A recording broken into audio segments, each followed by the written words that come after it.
Y recientemente, aunque publicada antes, estuviste con La Buena Sangre.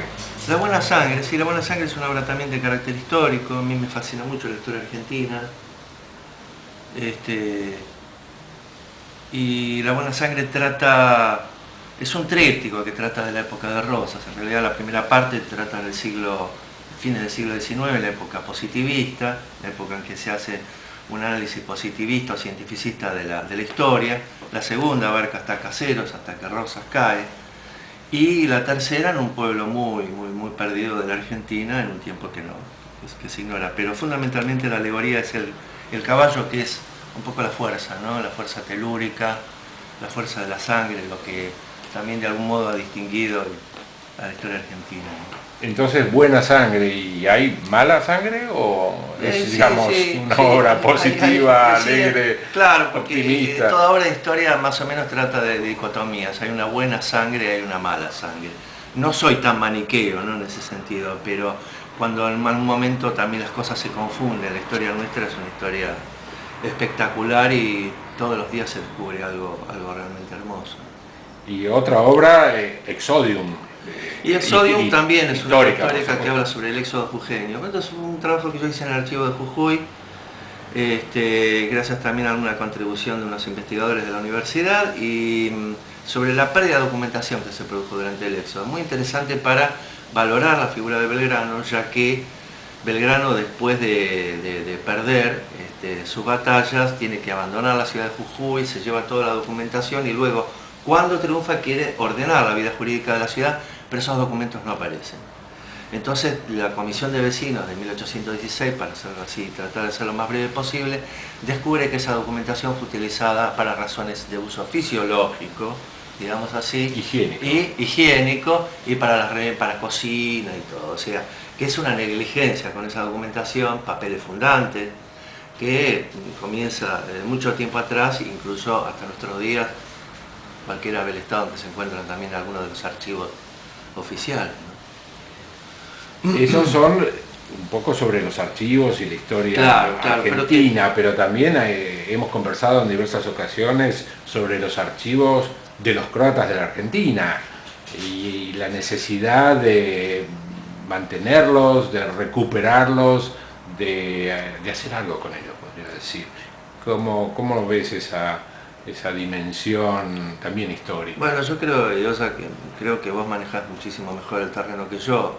De lo que respecto de los archivos, el conocimiento que tuve, que cuando se produjo la guerra, en muchos aspectos los croatas decidieron llevar sus documentaciones originales a Croacia, a los archivos de Croacia, y se me cruzó la idea de que no hacíamos necesariamente lo mismo que otras colectividades, es decir, que la documentación, fotografía, todo lo que es original debe estar, digamos, en el lugar donde los croatas fueron, y que Croacia debía mantener copias de eso. Creo que lo hacen la mayoría de los países por temor a que siempre esos países en conflicto pudieran de alguna manera ser destruidos con los bombardeos y todo. Ese es el único conocimiento que tengo del tema de los archivos. En realidad, creo yo que habría que abrir un centro de documentación aquí. Quien trabajó mucho en eso fue el doctor Milan Blažeković, sí, que recopiló ese archivo que luego sí fue enviado a Croacia. Me dijeron eran 250 cajas de cartón de tamaño variable, pero bueno, esa documentación de los croatas de la Argentina está en el Archivo Histórico Nacional, sí, de Zagreb, de Croacia. Sí, sí, sí. Salvo una cosa que había quedado acá, no sé bien por qué, pero quedó, y que lamentablemente se quemó en un incendio que hubo justamente ahí. Bueno, pero podemos estar contentos de que se salvó la mayor parte. Lo que quedó y se quemó eran unas fichas que tenían los resumen bibliográfico o biográfico, mejor dicho, de gente que estuvo acá. Bueno, nombre, apellido, alguna dirección, dónde nació, cuándo nació, cuándo falleció y no sé mucho qué más. Pero bueno, eso está perdido. Podría de alguna forma recuperarse, pero cada vez se hace más difícil. ¿Por qué? Porque la misma gente, sí, pero mi abuelo, mi bisabuelo, pero en realidad yo querría saber más, y los mismos descendientes están faltos de esa... Sí, se va perdiendo toda una tradición oral, por esta parte. ¿no? Así es. Se hace muy difícil. Hemos tenido 3 inmigraciones. Sí. La de mi padre fue la segunda, la intermedia del año 20 y pico. La conocida como inmigración económica. Es una inmigración económica, pero también fundamentalmente también se escapaba para el enrolados en el ejército. Totalmente, pero preferible tener un hijo lejos y no tener un hijo muerto, ¿no? Sí. De todos modos hay mucho que escribir. Yo creo que una historia realmente de los croatas se hace cada vez más difícil reconstruirla, pero bueno, hay que apurarse por tener la mayor cantidad de documentación posible, ¿no? Se ha escrito y han contribuido muchísimos en esto fragmentariamente, pero no hay una cosa global. Una cosa global. De todos modos son 3 inmigraciones bastante conflictivas, con 3 razones casi diferentes. Sí. Y la tercera del 45 sus razones políticas, obviamente, pero eso también es lo que lo hace muy rico, ¿no? Desde Mihanović en adelante, inclusive en la revista Croata Errante, justamente estoy sacando el último número sobre Plantić, que fue un jesuita también, que estuvo en el siglo XVIII. Se entiende que fue el primero, por lo menos... que incursionó por estas tierras del sur, por la Argentina, ¿no? Sí. Que sus manuscritos fueron estudiados. Profesor de filosofía, o lógica, como parte sí, de la filosofía. Y estuvo en Córdoba, estuvo en el colegio, que hoy en día es el Colegio Nacional de Buenos Aires, Colegio San Carlos, estuvo en Montevideo. Es una historia interesante y bueno, demuestra que los croatas se han movido y que han aportado también a diversas culturas y pueblos.